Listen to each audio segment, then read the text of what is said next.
και στη χώρα μας αλλά και διεθνώς, ότι αεροπλάνα που πετούν σε σχετικά χαμηλό ύψος με 5.000 έως 10.000 πόδια αφήνουν ουρές οι οποίες παραμένουν στον αέρα όχι μόνο για μερικά δευτερόλεπτα. Λέμε, τη γνωστή άσπρη γραμμή που βλέπει ο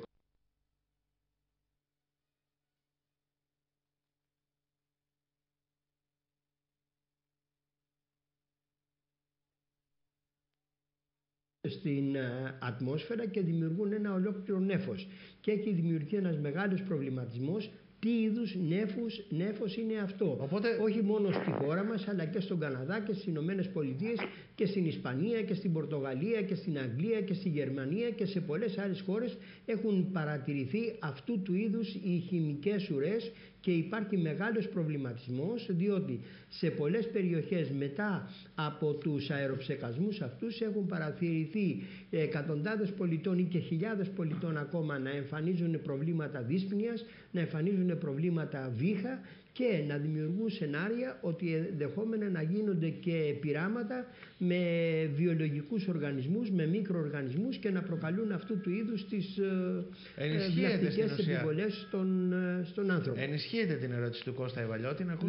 Βεβαίως. Και πρόσφατα ήθελα να προσθέσω, έγινε και επερώτηση στη Βουλή από βουλευτές και του συνασπισμού αλλά και του ΠΑΣΟΚ, καθώς επίσης έγινε και ερώτηση στον Επίτροπο της Ευρωπαϊκής Ένωσης για το Περιβάλλον, τον κύριο Σταύρο Δήμα, ο οποίος απήντησε ότι γνωρίζουμε το φαινόμενο αλλά δεν μπορούμε να δώσουμε περαιτέρω εξηγήσεις γιατί δεν έχουμε στοιχεία. Οι δε απαντήσεις που δόθηκαν από την κυβέρνηση σε ερωτήσεις των βουλευτών του ΣΥΡΙΖΑ και του ΠΑΣΟΚ ήταν εντελώς άλλαντάλλων, ότι πρόκειται για μετεωρολογικά φαινόμενα ή ότι πρόκειται για ψεκασμούς για τις καλλιέργειες που φαινόταν ότι να μην γνωρίζουν καν το φαινόμενο αυτό. Να ακούσουμε τον Κώστα τον Ιβαλιώτη όμως, τι απάντηση. Καλά, άλλαντάλλων εμάς απάντηση δεν θα μας δώσουν, διότι εμείς είμαστε εκεί πέρα και θα πιέζουμε. Γι' αυτό λέω ότι ο κόσμος σοφά ψήφισε πριν ένα μήνα. Έδωσε 4 σχεδόν % στον Καρατζαφέρη, τον έστειλε με μια δυνατή κοινοβουλευτική ομάδα μέσα. Εξού και οι 35 ερωτήσεις που ακόμα δεν άνοιξε η Βουλή και έχουμε καταθέσει. Επίκαιρες, επερωτήσεις και απλές γραπτές ερωτήσεις. 35 τον αριθμό, έτσι. Μιλάμε για ένα ρεκόρ. Δυνατός αριθμός. Ναι. Είναι ένα ρεκόρ το οποίο εντάξει, καταγράφεται ήδη υπέρ της κοινοβουλευτικής ομάδας του ΛΑΟΣ. Πολύ σωστά είπε ο κύριος καθηγητής.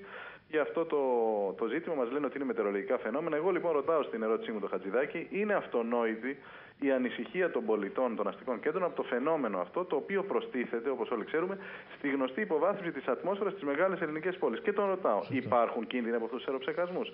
Σαφής απάντηση. Μικρή ερώτηση και θέλω σαφή απάντηση. Δεύτερον, τι είδους υλικά χρησιμοποιούνται και γιατί τέλος πάντων γίνονται οι εν λόγω αεροψεκασμοί? Άλλαντάλλων απαντήσεις εμείς δεν δεχόμαστε. Εμείς κάνουμε σαφείς και σύντομες ερωτήσεις, κοφτές και θέλουμε απαντήσεις.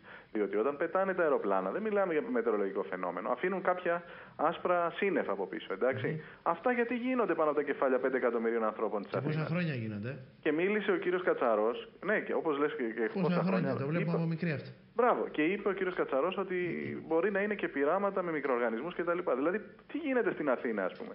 Όποιος θέλει και γουστάρει, για να το πω και λαϊκά, πετάει με τα αεροπλάνα και κάνει πειράματα στα κεφάλια των Αθηναίων.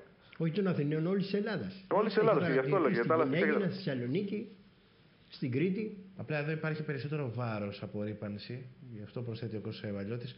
Κώστα, κάτι άλλο προσθέθηκε? Κοίταξε, προχωράμε προσωπικά, για να το πω γιατί είμαι στην επεξεργασία και θα υποβληθεί μες την εβδομάδα, ερώτηση για τις ταυτότητες. Σημαντική ερώτηση και την περίμενε ο κόσμος, υποθέτω. Ο κόσμος μας έστειλε, όπως είπα και στην αρχή, με συγκεκριμένη αποστολή. Εμείς δεν είμαστε εκεί για να είμαστε σιωπηλοί. Εμείς θα μιλάμε. Λοιπόν, οι ταυτότητες είναι ένα ζήτημα. Εντάξει. Έχουμε την απάντηση του Επιτρόπου, μάλιστα και είναι και αντιπρόεδρος της Κομισιόν, ο κ. Φρατίνη, ο οποίος λέει ότι ουδέποτε η Ευρωπαϊκή Ένωση ζήτησε τη διαγραφή του θρησκεύματος από τις ελληνικές ταυτότητες. Είναι σαφής απάντηση, τοποθέτηση σε ερώτηση του Γιώργου Καρατζαφέρη. Αφού λοιπόν ποτέ δεν ζήτησε η Ευρωπαϊκή Ένωση, όπως μας λέγανε, όπως τα θυμάσαι καλά, επί χρόνια, επί κυβερνήσεως Σιμίτη, μας λέγανε τι να κάνουμε, η Ευρωπαϊκή Ένωση μας επιβάλλει. Λοιπόν, έρχεται ο κατεξοχήν αρμόδιος και λέει: ποια Ευρωπαϊκή Ένωση? Δεν ζητήσαμε εμείς ποτέ τη διαγραφή του θρησκεύματος. Και λέμε ένα δημοκρατικό μέτρο ή προαιρετική δημοκρατική αναγραφή του θρησκεύματος σε μια δημοκρατική και ευνομούμενη πολιτεία. Δεν είναι κάτι το οποίο είναι λογικό να το περιμένουν οι πολίτες? Κάποιος ο οποίος θέλει βάζει το θρήσκευμα του, κάποιος ο οποίος δεν θέλει δεν το βάζει. Γιατί ισχύει αυταρχική αυτή η απόφαση του τύπου αποφασίζουμε και διατάσσουμε της εποχής του Σιμίτη ότι διαγράφεται το θρήσκευμα από τις ταυτότητες? Ρωτάω λοιπόν εγώ, αυτή την ερώτηση καταθέτω στον Υπουργό Δικαιοσύνης, στο συμπαθή Υπουργό Δικαιοσύνης, τον κ. Χατζηγάκη, και περιμένω την απάντηση. Περιμένουμε και εμείς την δυναμική ερώτησή σου, Κώστα Ευαλιώτη.